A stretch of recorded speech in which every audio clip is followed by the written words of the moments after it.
Year 4, it's Mrs. Wells here, and I'm going to read you Chapter 13 of How to Train Your Dragon. When Yelling Doesn't Work. The dragon slept on as the Council of War argued about what to do next. I'm going to write a strongly worded letter to Professor Yobbish, said Stoik the Bard. This book needs a lot more words to tell you what to do if yelling doesn't work. Which shows just how cross Stoik was. He never wrote a letter if he could help it. Stoik, in fact, was really rattled for the first time in his life. This is what comes of not following the law, he thought to himself. If I had banished the boys last night like I should have done, they would not be here to die with the rest of us. I should have put my trust in Thor. Mogadon, the meathead, had not yet realised the gravity of the situation. He thought it was a question of constructing some sort of megaphone machine to make the yell sound bigger. A gigantic dragon needs a gigantic yell, he said. We already tried that, oh Plankton Brain, said Stoik. Who are you calling Plankton Brain? Demanded Mogadon, and they went whisker to whisker like a couple of furious walruses. Hiccup sighed and walked out of the village. He had a feeling the grown-ups weren't going to come up with any fiendishly clever. To Hiccup's surprise, he was followed not only by Fishlegs, but by all the novices from both the hooligan and the meathead tribes. They stood around Hiccup in a semicircle. So, Hiccup, said Thuggery, the meathead, what are we going to do about now? What do you mean by asking, Hiccup? Demanded Snoutlout crossly. You're not going to take the useless to get us out of this mess, are you? He just single-handedly got us all to fail the final initiation test. We're care to be about banished and eaten by cannibals, all because of him. He can't even control a dragon the size of an earwig. Well, can you talk to the dragons then, Snotface? Asked Fishlegs. I'm pleased to say I cannot, said Snoutlout with dignity. Well, shut up then, said Fishlegs. Snoutlout got hold of Fishlegs by the arm and started twisting.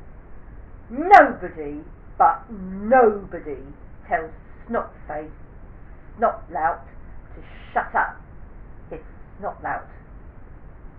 I do, said Thuggery, the meathead. He grabbed Snoutlout by the shirt and lifted him clear off the ground.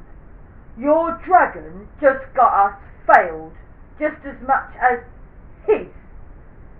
I didn't notice anybody's dragon sitting up and begging like a good boy in the middle of that dragon fight.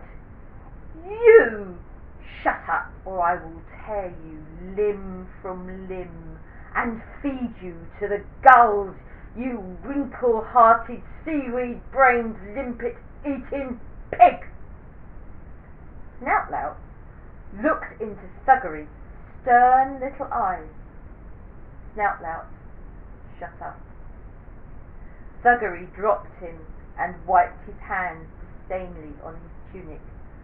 Anyway, said Thuggery, my father was on that stupid Council of Elders too. I'm with Hiccup.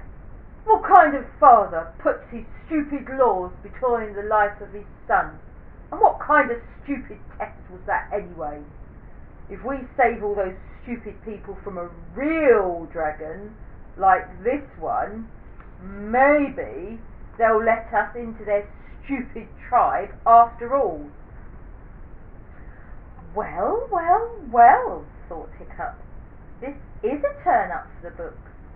Maybe that dragon was right, and he is going to help me with my "it's hard to be a hero" problem, before he eats me, of course.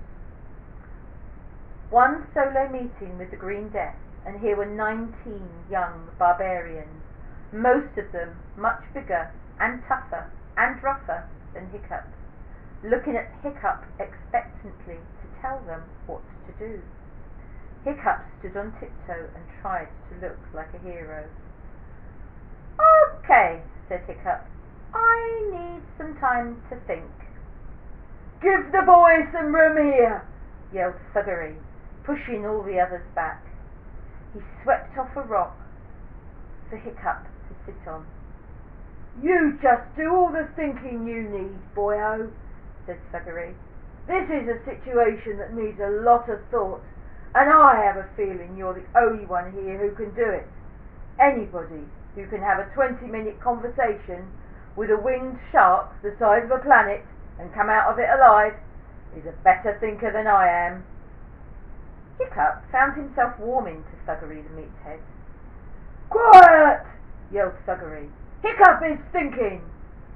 Hiccup thought and thought.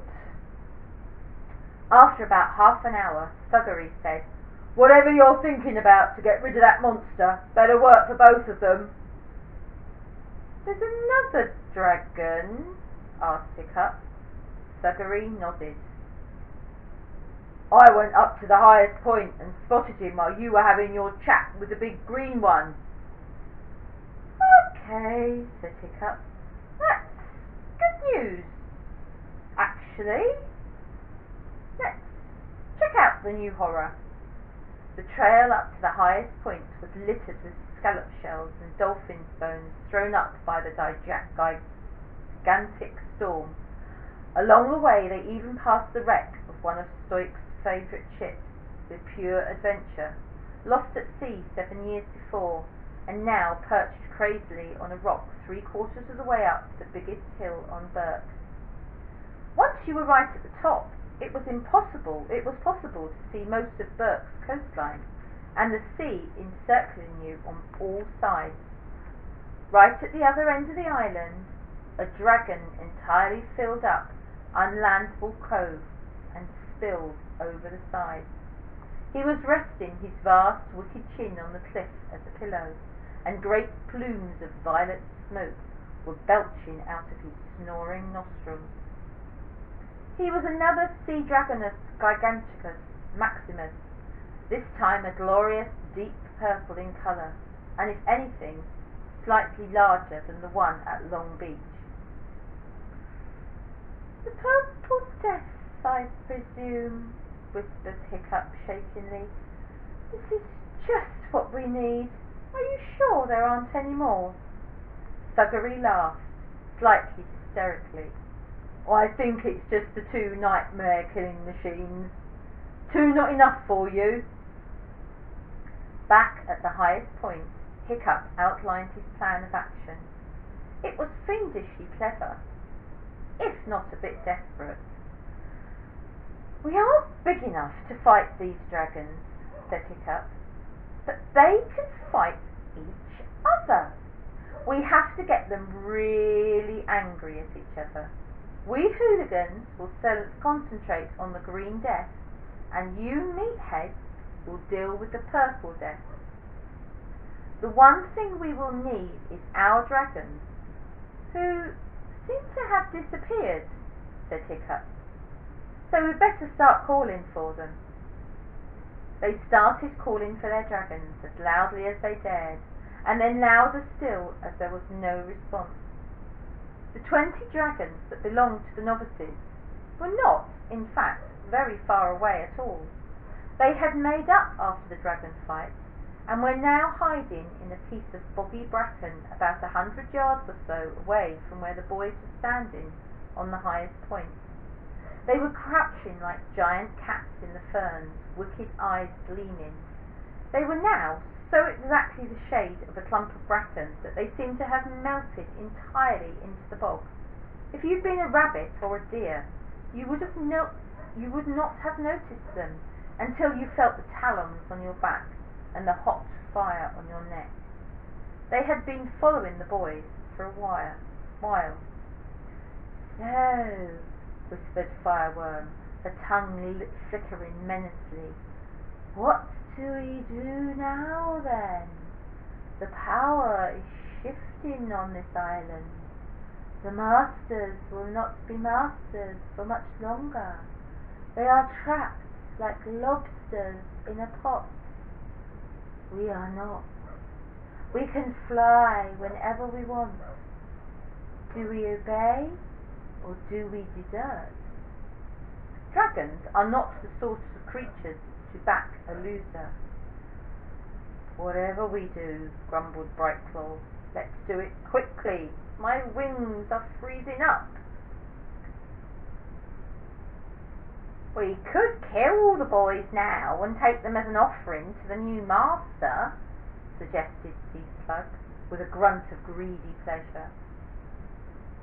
What, that green great devil on the beach?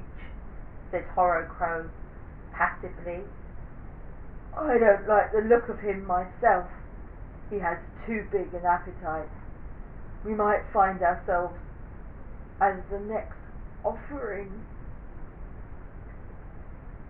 We fly then, said Brightclaw, and the others murmured their agreement. Silence, hissed Fireworm.